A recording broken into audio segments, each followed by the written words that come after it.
All right, Rabbi, say good morning, good morning. Let us begin by thanking all of our sponsors to thank. Just had it up here. To thank our TALMUD TORAH sponsors for the month of Adar, Teri Czinn, for dedicating all the Sherman Drushos this month in memory of Teri's father, Dr. Kahn, Tzvi Hirsh ben Yosef HaKohen. And to thank Paul and Kathy Pollack, our TALMUD TORAH sponsors for Adar, for dedicating all Sherman and Drushos this month in memory of Paul's grandfather, Zechariah ben Zechariah, and grandmother, Dinah bas Dov. To thank our Week of Learning sponsors, an anonymous sponsorship, nishmas Moshe Aharon Alter ben Yosef Binyamin on the occasion of his first yartzeit, and nishmas Sara Deena bas Elimelech Zechariah. We also thank our Yomi sponsors for today, Dr. and Mrs. Gartnaus, for dedicating the shir in the Schusar Refuah Shalema for Nasan ben Sara. We hope that he will have a refuah together with Kol Cholei Yisrael, all of the Neshama Shab and Aliyah, all the families in Nechama. I will say with that, let us begin. So today's daf is Lamed Ches 38. We are picking up Emeretz Hashem. Hopefully you did a little bit of homework. Thank Rabbi Richter for giving this shir yesterday. We are picking up 3 lines down from the top on 38a. Am Rabbi Avo, Am Rabbi Lazar. So we'll say a really fascinating daf today. Fascinating daf with many different, let's see. Am Rabbi Lazar. Am Rabbi Avo, Am Rabbi Lazar. Koravio Shabbat Torah. Ein heter mitzaref le'isser. So also remember again. So we've been focusing for the last 2 days on the concept ultimately of heter mitzaref le'isser. We were first introduced to this where with Rabbi Akiva in the Mishnah. Because what did Rabbi Akiva say? If Nazir takes a piece of bread, he goes ahead, he soaks it into wine. He soaks it in wine, and now he eats a kizayis of that bread. What's the halacha? He's in violation of his Nazirus. But one second. That's not a kizayis of Isser. In other words, some amount of that kizayis, perhaps even the lion's share of that kizayis is what? Is bread, which is totally mutter. So what do you see from here? Rabbi Akiva introduced us to the concept of heter mitzaref le'isser. Right? That a permitted substance could combine with a prohibited substance in order to form the prohibited shear. If you remember again, I will say, so we had a machlokes about where does heter mitzaref le'isser apply to? So first of all, Rabbi Yochanan was of the opinion, where did we learn this concept from by Nazir? One word. Mishras. Excellent. Mishras. So Rabbi says, now comes along Rabbi Lazar. Rabbi Lazar says, in general, Koravio Shabbat Torah, so remember, Revius is the general shear for liquid measurements, right? So whenever you have a shear for a liquid, it's a Revius. All the Revios in the Torah, heter is not mitzaref le'isser, chutz merevius sheben Nazir. Also with the exception of a revius by a Nazir. So in general, again, what Rabbi Lazar is saying is the concept of heter mitzaref le'isser, when it comes to a liquid measure of a revius, does not apply anywhere except by Nazir. Why? Shahari amra Torah mishras. Because the Torah says mishras. So again, what is Rabbi Lazar saying? So it sounds like he's saying the same thing as Rabbi Yochanan. Right? Rabbi Yochanan said, heter mitzaref le'isser. Where is that learned out from? Mishras. Now Rabbi Lazar's formulation is interesting. Because Rabbi Lazar, how does he frame this halacha? He frames it by utilizing a liquid measure. Remember again, Rabbi Yochanan himself just said, Kol Yisurin Shabbat Torah. This was on the bottom of Lamed Hamad base, 35b. Rabbi Yochanan said, all Yisurin in the Torah, heter is not mitzaref le'isser except for Nazir. So that was Rabbi Yochanan. Rabbi Lazar says, any revius in the Torah, heter is not mitzaref le'isser except by Nazir. So the Gemara says, okay, Ma'ika bein Rabbi Yochanan and Rabbi Lazar. Rabbi will say, what exactly is, wherein lies the distinction between Rabbi Yochanan and Rabbi Lazar? To which the Gemara says, Ika beinayu, here it is very interesting, Rabbi Yochanan, marbi afilu ochlin, for Rabbi Lazar, mashkin in, midi achrin alo. So Rabbi will say, this is absolutely fascinating. Absolutely fascinating. The Gemara says that here's the fundamental distinction. Rabbi Yochanan and Rabbi will say, hold that heter mitzaref le'isser by Nazir, both by solid and liquid measures. Conversely, Rabbi Lazar holds it only applies by revius, by liquids, does not apply by solids. So Rabbi says, so you hear this distinction? So first of all, let's go with what they agree on. They agree on that the concept of heter mitzaref le'isser only applies by what? By Nazir. Right? It does not apply by other isurim. So wherein lies their machlokes? Rabbi Lazar holds it heter mitzaref le'isser only applies by a liquid measure of a revius, Rabbi Yochanan holds it applies by both liquids and solids. So it'll apply both by the liquid measure of a revius of wine, as well as by a solid measure of a kizayis. Incredible. So I'll say that's the machlokes. Now, by the way, that's piece of halacha, outstanding one that we'll have to do with. I don't know that we'll get to it today. Hopefully we're going to get to the Mishnah today. But we'll see if we get to the halacha l'maisa. If not, we'll do the halacha l'maisa tomorrow. But again, about where and when this concept of heter mitzdarif le'isser applies to. Fine. So we'll say, so now another machlokes when it comes to heter mitzdarif le'isser. Weiter. I'm Rabbi Nazir. I will say this is great. Esser revi yosein. I will say there are 10 revius measures in halacha. 10 revius halacha, right? So v'nakit Rav Kana biyadei chamesh sumkasa v'chamesh chivarta. So we'll say it's incredible.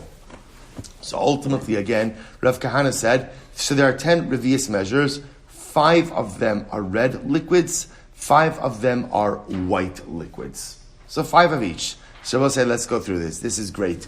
Chamesh sumkasa. What are the 5 red liquids? Right? What are the 5 reds? So the Gemara says, Nazir. Now this is just the way to remember it. Nazir, Ose Pesach, Shahoru, B'mikdash, Umesu.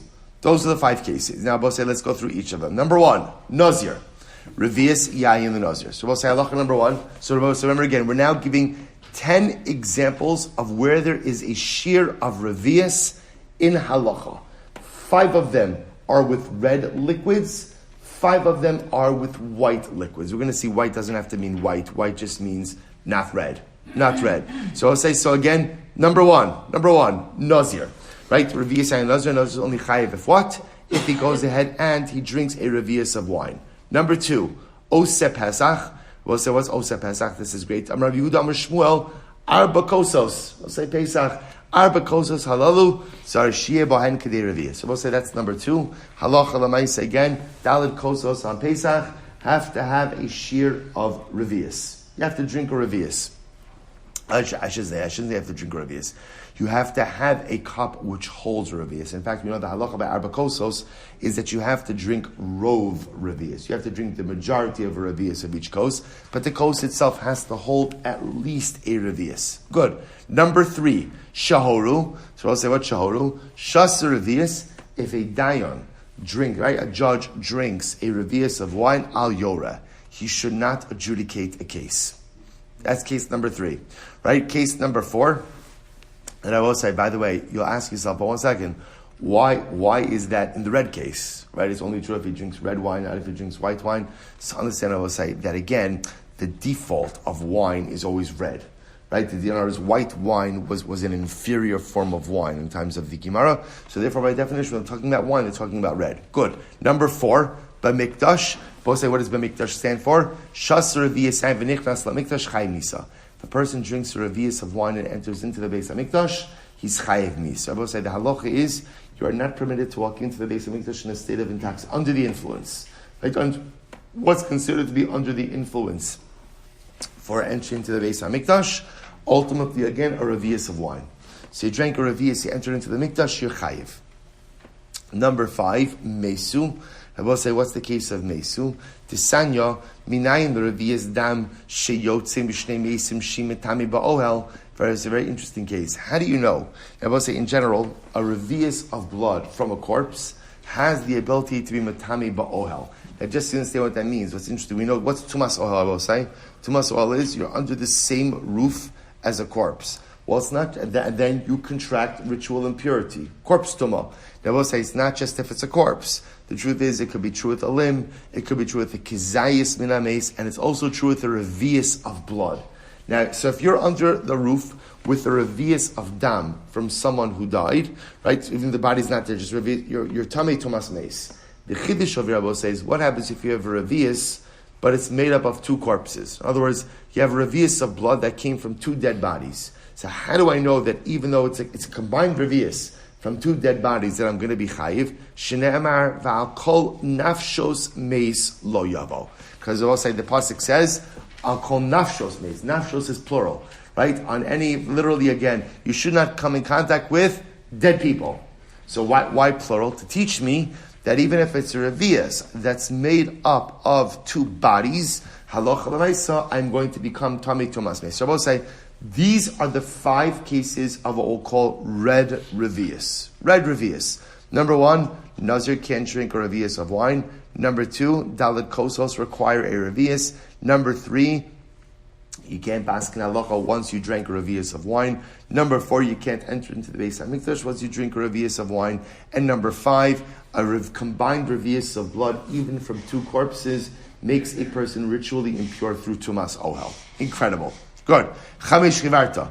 Rabbi say, now again, those are 5 revius cases, all with red liquids. 5 now with white liquids, or we'll call it non-red liquids. V'chamish chivarta. Number 1, Shabbos, here's the way to remember it. Chalos, Nazir, u'mitzvora shenifsulu b'Shabbos.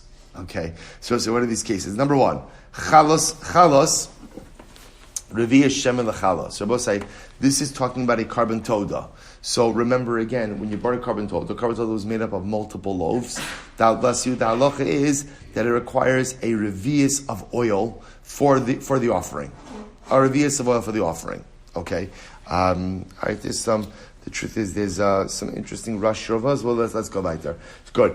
Nazir, chalas revius, right, shemen l'chala. So we'll say, so Nazir, what does Nazir refer to? Revius shemen l'Nazir. Ultimately, I will say, what does that refer to? That refers to a revius of oil for the Nazir offering. Okay, now we'll say, oil is calling oil white, as I was saying before, because oil is not red. So white over here doesn't mean white. White just means not red. Number 3, mitzora, revius mayim l'mitzora. Well, so remember again, a person who's afflicted with saras. So remember again, part of his purification process is a sprinkling with mayim chayim, with spring water. How much water has to be in the vessel? A revius of water. A revius of water. Shenifsulu. So I will say, what shenifsulu? Disnan ushar kalamashkin tmeyin poslinis hagavia b'revius. So I will say, any type of liquid which renders a person tamei only renders a person tamei if there is a shear of revius. Okay? What's b'Shabbos?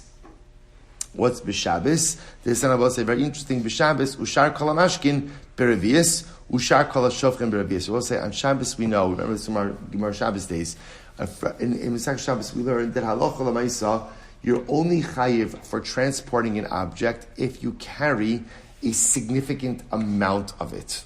So we'll say, so therefore, when are you going to be chayiv for otzah? When will you be chayiv for transporting, let's say, a liquid on Shabbos? When? If halacha l'maisa, you're carrying at least the shear of a revius. Now again, that's true. He says whether or not it's a regular liquid or it's wastewater. Fine. So we'll say. So the point over here is those are my 5 cases of what we'll call white liquids. So remember again, case number 1, a revius of oil for carbon toda. Case number 2, a revius of oil for carbon nazir. Case number 3, a revius of water for the purification of the metzora. Case number 4 is any liquid which will render a person tamei only thus when the shear of revius. Case number 5, Hilchos Shabbos, I'm only chayiv if I transport a revius of liquid on Shabbos. So we'll say, so now I have it, 10 cases of a shear of revius, 5 of them by red liquids, 5 of them by white liquids. To which the Gemara says, one second. V'sulecha, that's it.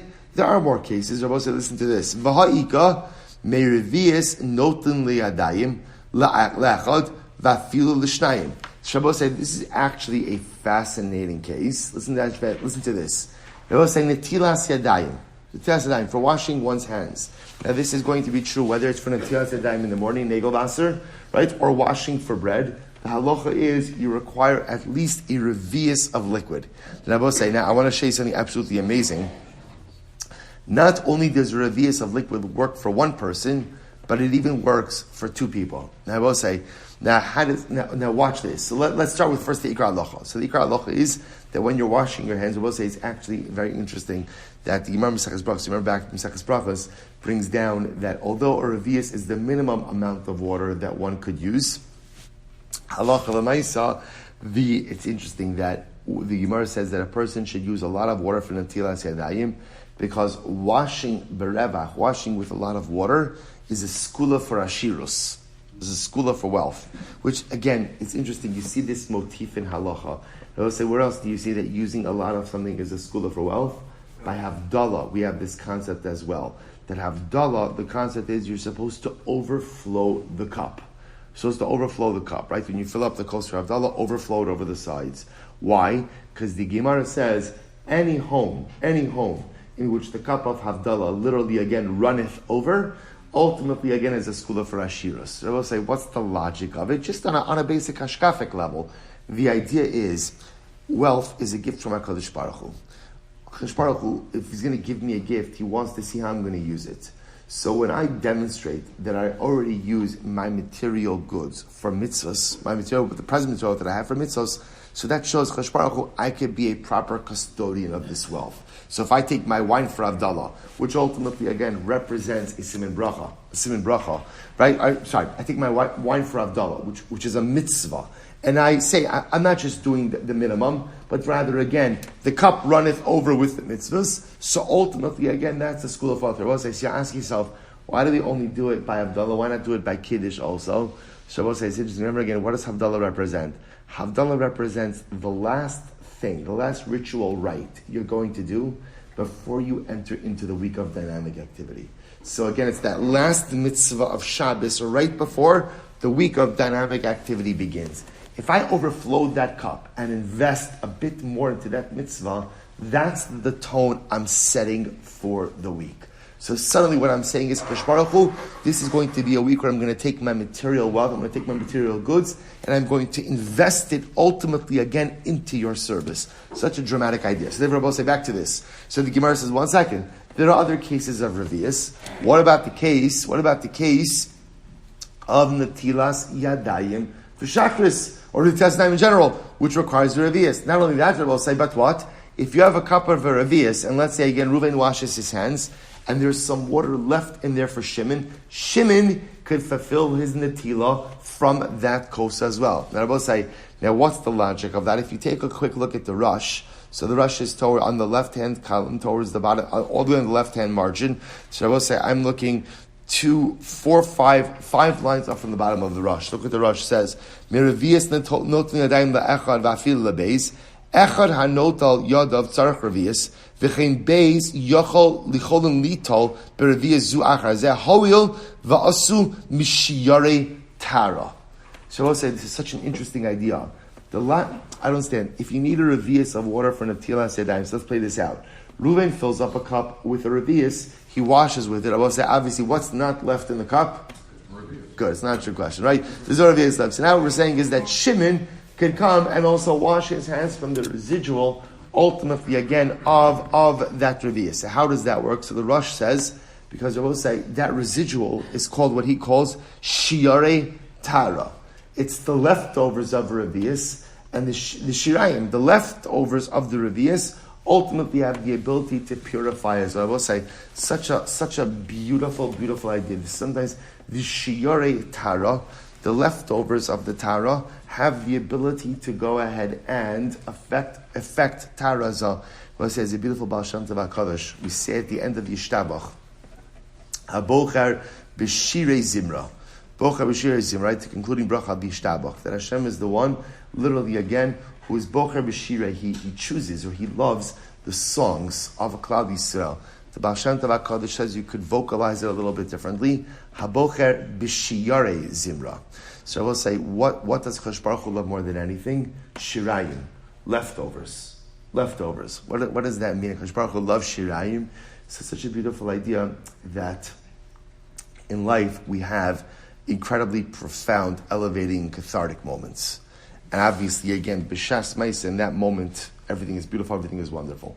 The whole yisod in life is to take shirayim with you, is to take leftovers, right? In other words, so now I have this cathartic experience. So what do I do with it? If I don't take something with me from it, then ultimately, again, it just simply ebbs away. This is why there's the concept, you see about this often, there's the concept that that in a moment of inspiration, a person should at least open up a chumash, read a pasuk. He says, even if it's a pasuk, Vaydaber Shem al Moshe Lemor. Why? Because now what you've done is you've taken inspiration and you've plugged it into something concrete. So now you've done something with that inspiration. The problem with inspiration is, if it's not plugged into something, it comes and it goes. This is the concept of making a Kabbalah, right? The concept ultimately, again, that in a moment of inspiration, taking something upon yourself. So you're taking the feeling, you're taking the emotion, and you're plugging it into something concrete. That's your shirayim. That's your leftovers. That's what you take with you now throughout the journey in life. So the Gemara says something incredible. When Reuven fills up, that coats with the revius. That water becomes, so to speak, consecrated. He uses whatever he uses. Now there's leftovers for Shimon. Leftovers, shirayim, have the incredible ability to affect Tara as well. So therefore, even though there's less than a revius left over, Shimon can now go ahead and affect Tara with those leftovers. That's the shirayim. So I will say, when you have a meaningful experience in life, you have to take that energy and plug it into something, because then we know what happens. Ultimately, the inspiration goes away. But if you plug it into something, accept something upon yourself, create or cultivate a new behavior, a new pattern of behavior, then suddenly again, even when the inspiration is gone, ultimately the shirayim, the leftovers, are still there. So I asked the Gemara, why don't you add this to the case, to the list, to which the Gemara says, it's incredible, to which the Gemara says, Beplukta lo kamairi. To which the Gemara answers, this list does not contain anything that is subject to machlokes. Shabbos say this is an agreed upon list. This concept that we just quoted about Shimon using the leftover water from Ruvain, that's a machlokes. I vaha ha'ika vaha ika haya mevi fiyali shel cheres v'nosin l'socha ochatzi lug mai me'akir. Shabbos say this is by sota. By sota, they would also go ahead and use a revius of water, right? They would dissolve the parchment into water, and ultimately, again, the sota or the isha sota would go ahead and drink the water. For Rabbi Huda and revius, Rabbi Huda said it was a revius. Beplukta kamei. I will say once again, there was a machlokes how much water they used. So I will say when the Gemara says there's a list of 10 things for which we need a shear of revius, 5 red liquids, 5 white liquids. Are there more cases of revius? Yes. But these 10 are not subject to machlokes. These 10 are cases that everyone agrees with. Incredible. To which the Gemara says, I v'ha'ika kama mayim nosein l'socha kolshu. So I will say, we have the case. This is actually another interesting case. I will say, this is a case if the Rush says over here, ba'avit shalmei raglayim she'yucha lehispalo etzla. So I will say, this is a case here of where you have a like a bedpan, and there's urine in it. You want to daven in proximity to the bedpan. What's the halacha? You have to dilute the urine. How much do you have to dilute the urine? By adding at least a revius of water. To which the Gemara says, so again, Sakamai Nosan Socho Kolshu. First opinion says, I should say differently. First opinion says, how much water do you have to add to the urine? Any amount. Rabbi Zakkai Omer, revius. Rabbi Zakkai says revius. This is the case of revius, same answer. So the Gemara says, Beplukta lo mairi. I will say again, to be clear, are there additional cases which have a revius as part of it? Yes. But the point is, we're only including cases where everyone agrees. We're not including cases where there is a machlokes. I vaha ika mikvah. Shmuel says this is actually fascinating. There's also the case of a mikvah. Shmuel says, what's the case of mikvah? So if you look at the Rush, it's the last line in the Rush. The Rush says vaha, right? So bar avaika revius the mikvah. The chazi lahat bilba, second to last line. Be machtin vitzinorios kedi isa parakam the psachim. Shmuel says, listen to this. In the original halacha of mikvah, there was a halacha that says as follows: that if you have a mikvah of a revius of water, listen to this, a mikvah of a revius of water, you could use it to be tovel very small things, like needles, right? So I'll say, so can you imagine, essentially what he's referring to over here is like a kela mikvah, right? You could have a kela mikvah that's a revius, ultimately again, and you can use it for very small utensils. I say it's another case of revius, to which the Gemara says, no, bar me'ahi debaklu rabban. I will say, leave out that case. Why? Because Chazal totally uprooted that halacha, and they say whenever you use a mikvah, it always has to be a mikvah of 40 sa'ah.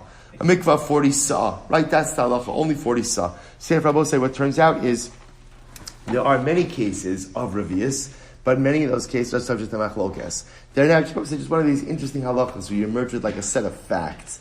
There are 10 cases where everyone agrees the shear is revius. 5 of them deal with red liquids, 5 of them deal with white liquids. There are more cases of revius, but ultimately, again, those cases are subject to machlokes. Incredible. We'll say Lamed Ches Amud Beis. Ve'eno chayiv ad sheyochal min ha'anovim kizai. So if you remember again, this was now the last, towards the end of the Mishnah. So remember again, in the end of the Mishnah, so ultimately again, good. So this was after Rabbi Akiva, right? Rabbi Akiva held that halacha l'maisa again. You could be masher, you could go ahead and soak the bread in the wine and ultimately be chayiv. So the Gemara says, "Ve'enu chayiv at sheyochal min ha'anovim kizayis."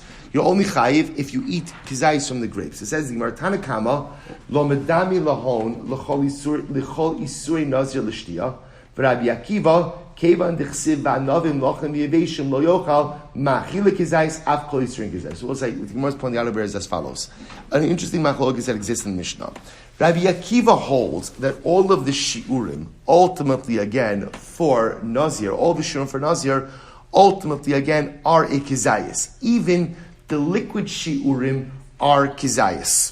The Tanakama, on the other hand, holds that halacha l'maisa no. The shear for liquid is revius, and the shear for solids is going to be a kizayis. That's the fundamental machlokes of Rabbi say. So again, we'll see halacha l'maisa how we paskin. So again, Rabbi Akiva, everything is a kizayis. Ultimately, again, Tanakama, liquids, revius, solids, a kizayis. I will say, what's at the root of the machlokes? That's the Gemara saying, Tanakama, lo medami lahon l'chol isur nazir l'shtia. Tanakama doesn't compare all of the isurim of Nazir to drinking wine. But Rabbi Akiva, kevan dechsiv va'anavim lachim v'yeveshim lo yochal, since ultimately, again, the prohibition of Nazir ends off with the fact that the Nazir should not eat moist grapes or dry grapes, ma'achila kizayis, av kol yisurim kizayis. Just like, again, achilas kizayis, so to all the yisurim of Nazir kizayis. So we'll say, so again, just keep in mind, we have a lot of machloks that are unfolding over here that we have to resolve, but this is a big one. Rabbi Akiva holding all of the yisurim of Nazir are kizayis, Tanakama, solid foods kizayis, liquids revius, to be resolved. Emiras Hashem. We'll say, so we'll say another very interesting case. Va'anovim lachim v'yeveshim lo yochal l'chayiv al zeh b'fnei atzmo va'al zeh b'fnei atzmo. So we'll say this is fascinating. So watch this. When it comes to the prohibition of grape consumption for the Nazir, so the way the Torah phrases it, I will say, is the full pasuk is miyayin v'shechar yazir chomet zayin v'chomet shechar lo yishteh v'chomet shesam lo yishteh va'anovim lochim v'yeveshim lo yochal. The Nazir cannot eat moist grapes, nor can he go ahead and eat dried grapes. Okay, so now watch this. Why does the Torah phrase it this way? So the Gemara wants to suggest l'chayiv al zeh b'fnei atzmo va'al zeh b'fnei atzmo. I will say to teach you that's what. Then halacha l'maisa, if you go ahead and, we'll say the Nazir were to eat in one sitting. He were to eat moist grapes and dried grapes. What would be the halacha? How many times would he be chayiv? Twice. One for moist grapes, one for dry grapes. Okay. So we'll say, listen to this. The Gemara says, well, a very important principle comes out from this. Mikan atadan l'chol yisurin shavatorah.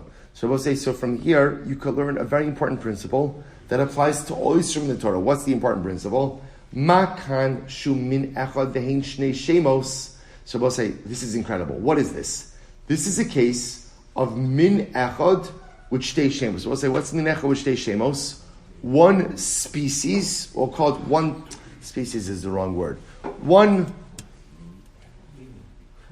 min, right? We'll call it one species, right? Let's just do a species, right? One species with two names. Now, what does that mean? One species with two names. Otherwise, we'll say, if you come down there between moist grapes and dry grapes, is grapes. So they're both called grapes, right? That's the min. They're both called grapes. Yet what? Shtei shemos. Shtei shemos, which means what?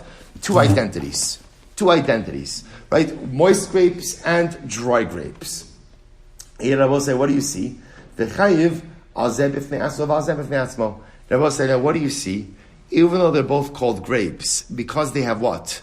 Two different identities, right? Two different names. You're chayiv independently for each of them. And I will say, again, remember, I would have thought, right before we started this sugya, I would have thought, a Nazir sits down and eats dry grapes and moist grapes. So I'll say, how many times should he be chayiv?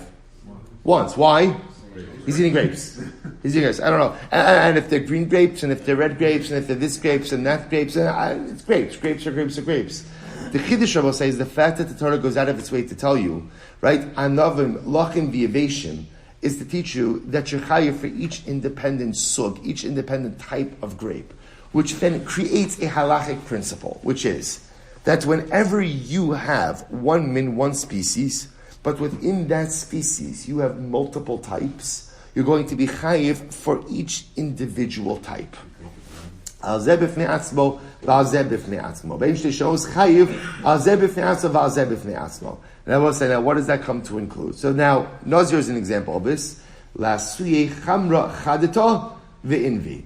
So I will say an example of it would be wine and grape juice, right? Wine and grape juice. Chamra chadito v'invi. So I will say this would be an example, ultimately again, of two things which have the same identity or same min, but ultimately again have two different names. So we'll say, if you take a look actually at Rashi here for just a moment. Rashi says over here, fine. Rashi says, Lasui chamra chadtav invi. It's in Rashi 3 lines into the short lines. Shafa b'shem min echad sheya chadash masuk kanavim. So it's actually, the way Rashi says it really is, it's grape juice and grapes, right? Because essentially, what's grape juice? Chamra chadati says new wine. New wine in the eyes of the Gemara is grape juice, right? So grape juice is the same thing as grapes, because essentially they taste the same, right? Remember again, chamra chadati, new wine, is essentially grape juice that hasn't undergone fermentation. So grape juice and grapes. So Nazir drinks grape juice and he eats grapes. You know, I will say, it's interesting because that could be a case you can more easily see a distinction because of liquids and solids, but effectively they're the same thing. So if a Nazir were to go ahead and eat grape juice and grapes, the Gemara wants to suggest, he would be chayiv. He would be chayiv ultimately twice. Why? Even though it's the same min, it's two different items. Incredible. Okay, so we'll say, so that's the concept that's being introduced to us over here. The Chiddush over here, two things which belong to the same species, but if they have two different names, you're going to be chayiv twice. Based on this, Amar Rabbi, listen to this.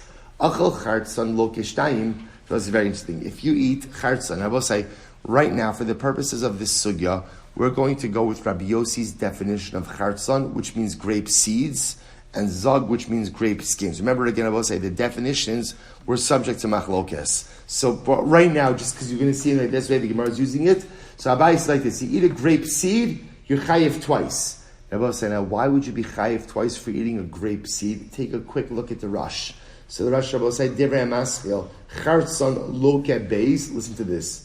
The mikol asher yasem b'gefen hayayin koi akulu. So listen to this. This is incredible.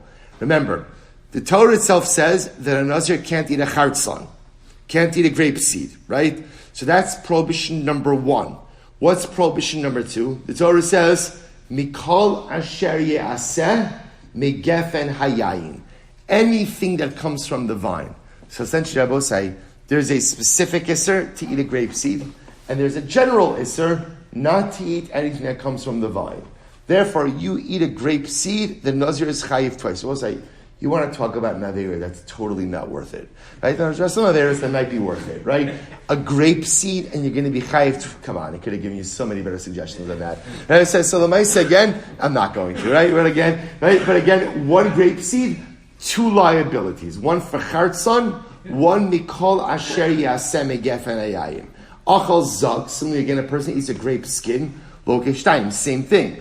There's a specific prohibition for grape skins, right? I will say, in addition to that, there's the general isser of mikol asher yaseh megefen hayayim. Achal chartzon vizog. Now, watch this. Now we're getting crazy, right? Let's say he eats a grape seed and a grape skin, loka shalosh. 3 malchus. So we'll say, why 3 malchus? 1 for chartzon, grape seed, 1 for zog, grape skin, and then 1 for the general prohibition of mikol asher yaseh megefen hayayin, anything that comes from the vine. So we'll say, that's a bayit. Rabbi says, no. Eina loka ela achos. We'll say, you only get 1 malchus, right? Only 1 set of lashes. Why? She'eina loka alav shebechlalos. So I will say this is very interesting.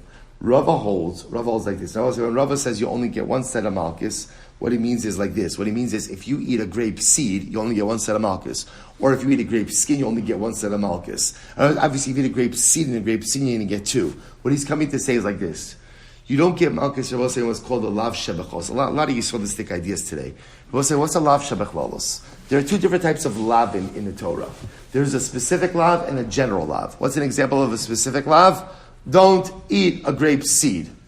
Right? Don't eat the grape skin. Then there's a general lav. What's a general lav? Mikol asher yaseh megefen hayayim. Anything that comes from the vine. That's called a general lav. Rava wants to suggest that in general, right? Rava wants to suggest that you get malchus for violation of a specific lav. You do not get malchus for the violation of a general lav. Take a look at Rashi. For just a moment, Rashi is in second to last short line. So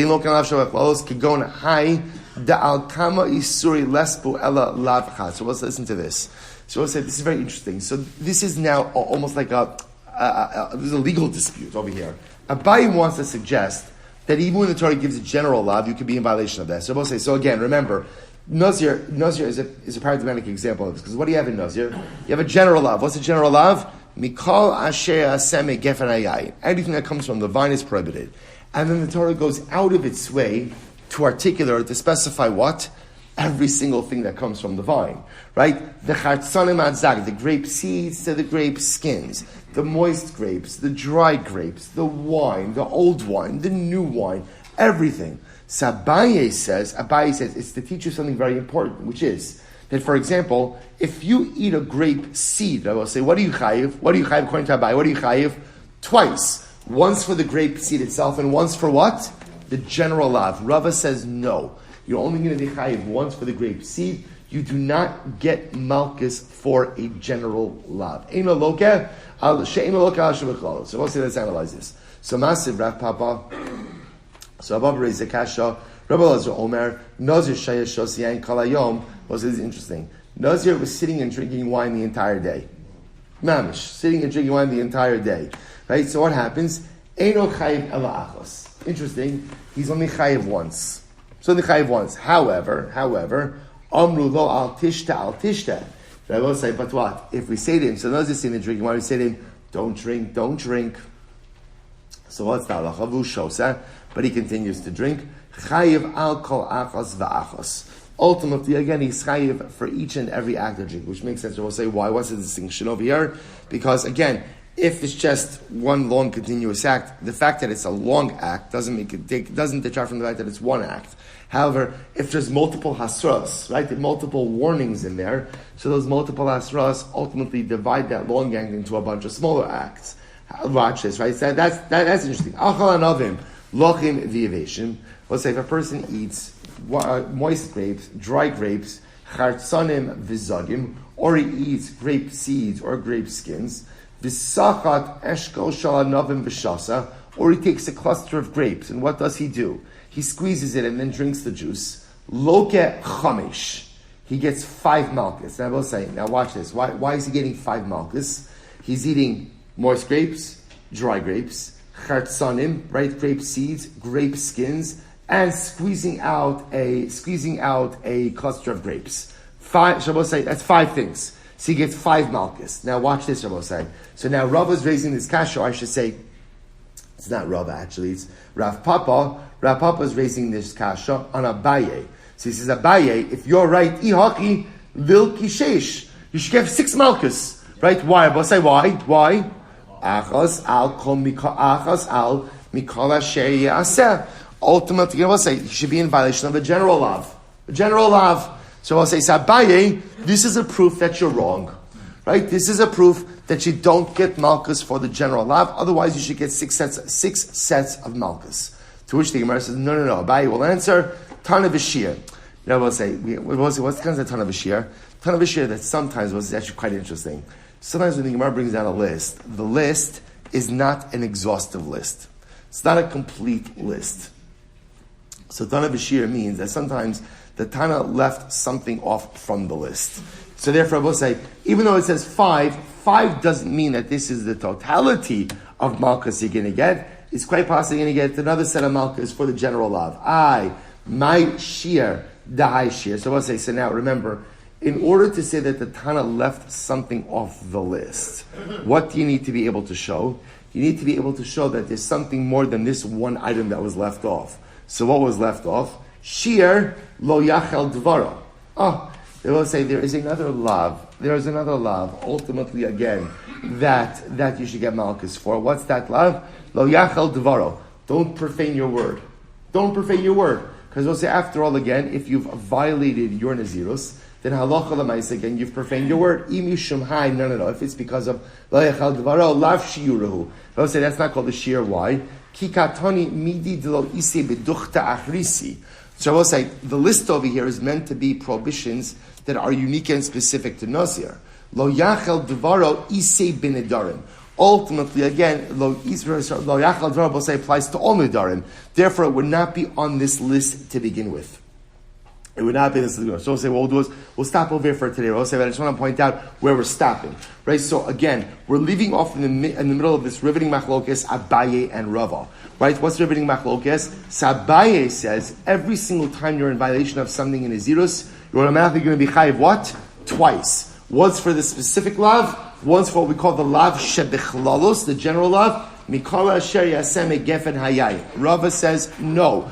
You don't get malchus on the general lav. In lokim alav shebechlas. So we'll say who's correct, and ultimately again the resolution to our other outstanding pieces. B'miras Hashem tomorrow. Shkoyach. All right, Chevron Zoom. Everyone have a great day. Good to see everyone.